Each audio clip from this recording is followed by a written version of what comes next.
My name is Kevin, UKOKO-RONGIONE. I'm Chief Engineer for McMurtry Automotive. So the McMurtry Spéirling gets its name from the Irish word for thunderstorm, which is Spéirling. And with Sir David McMurtry's Irish background, and with this car generating so much noise when the fans spin and the drama it creates, we thought the words thunderstorm or Spéirling was very fitting for it. So the most exciting thing about creating this vehicle was that it's not very often an engineer gets given a blank sheet of paper and gets said you can create the ultimate race car. So we started out saying if we had no rules, what would be the ultimate vehicle? What would be the ultimate race car? And this is what we've come up with. When I first saw the McMurtry, I just thought it was a shrunken Batmobile, but this is no novelty vehicle whatsoever.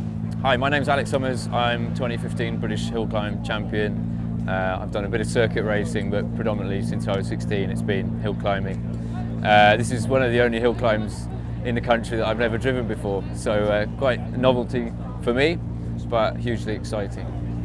Today we're demoing the McMurtry Spéirling. This is a unique one-off track day weapon, well not track day, but track car weapon, funded by Sir David McMurtry. It's a start-up to try and change perceptions about EVs and to approach the subject from a completely different angle. So why are cars getting bigger? Why are they getting heavier?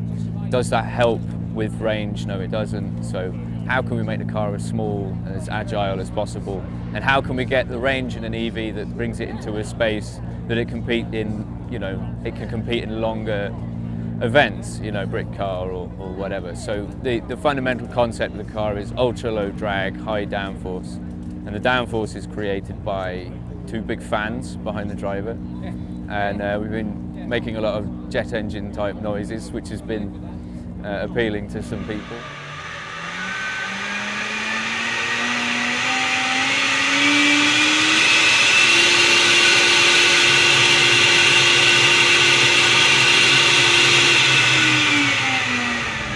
I sort of thought I would be okay when I first drove it, because I've driven some really quite quick conventional cars, but nothing prepares you. Perhaps initially, because they're only one gear, so it has to, the motor has to do everything from 0 to 200, 200 plus mile an hour. So that initial feeling is sort of quick, but then it just never stops accelerating, particularly with the low drag. So in a normal racing car with big wings, let's say an F1 car or something like that, you get to 120 miles an hour and it really starts to slow down. Well, all things being relative. In this, you get to that and it just carries on going. It's the most amazing thing. And the other thing with an EV that it seems really obvious to say it, but it's so simple. It's just power. There's no sinews to it. It's not like, oh, here's peak torque, here's there's this noise you get here or this vibration. It just is a ballistic missile. But you get in it and go on. Oh, have I? Right, and then you touch it. Whoa, like that. Whereas with a V8, it's just you get the noise. You can tell you're in something powerful. So it's sort of strange and eerie, but something incredibly exciting and different. They're an exceptionally talented team, and they've created something that's just so packed full of technology. Loads of patents in the car. So I think with that downforce, that low drag, and that massive amount of power, and relatively low weight as well, so it's under a ton. I think places like Pikes Peak and possibly other sorts of records like 0 to 100 or 0 to 200. I think it will certainly make some history. Maybe even the Nürburgring, for example, with the right driver. And so perhaps not me at the Nürburgring, but we'll see. I had a call, I guess, a year ago during the pandemic from Tom Yates, and saying, he'd like me to get involved with a project they were doing, and obviously he's a keen racing man, and he'd like some input from me. It would be nice to help, for me to work on the project. But it was just wonderful to sort of assist in a British project, and something new. I mean, electric is the way to go. I can't say that I'm over the moon about being involved with electric, because I still have had a wonderful career driving combustion engines, but we have to think of the future of the world, and I'm all for it, in other words.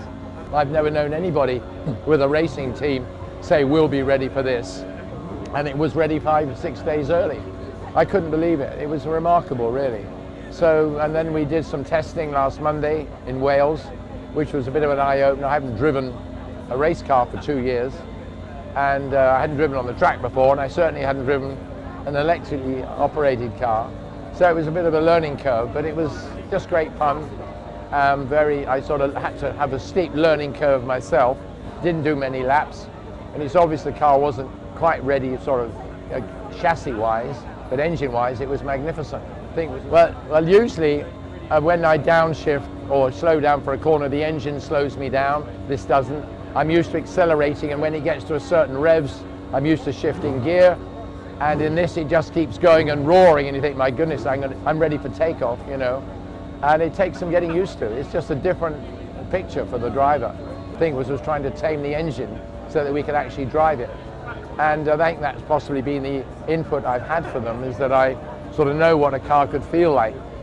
And we're getting the car closer and closer. So that's really where we are now. This one to you, the McMurtry, it's a car that's short on racing experience, but it's something really novel, David. Dual electric motors, instant torque, more than 800 brake horsepower to the rear wheels, a 1-to-1 power-weight ratio. It's got a fan-powered downforce on-demand system, and it is a revolutionary bit of kit. Not only that, it is small and light and compact, and it is very quick indeed. So my name is Thomas Yates, and I'm the Managing Director of McMurtry Automotive Limited. So the company's been established for nearly 5 years now. This is in fact our second generation car. The first generation car we've done thousands of miles of testing on, but we managed to keep it entirely under wraps, which we were pleased about. So in actual fact, we've been in existence for 5 years now, but doing everything completely secret squirrel. So the McMurtry Spéirling, it's a clean sheet circuit racer car that we've designed. It's designed to be the best possible track car that we could produce. So it uses an integrated chassis and battery, where the battery wraps around the driver to give a super compact form, and the whole concept has been based around delivering a really low base drag, and that's really to enable us to deliver an electric car that's at a really low weight. So this car weighs under a ton. Clearly we've been able to keep the width of the car super low, and that helps us deliver a really low coefficient of drag at the front. It's a single-seater, closed cockpit, closed wheel car, and again that's all been about reducing the drag of the form. But it's rear-wheel drive, so it's 1,000 horsepower per ton, and it's got a 60 kilowatt-hour battery on board. So the sort of maximum performance that the car can achieve is really quite outstanding. It does over 200 miles an hour, 0 to 186 in under 9 seconds.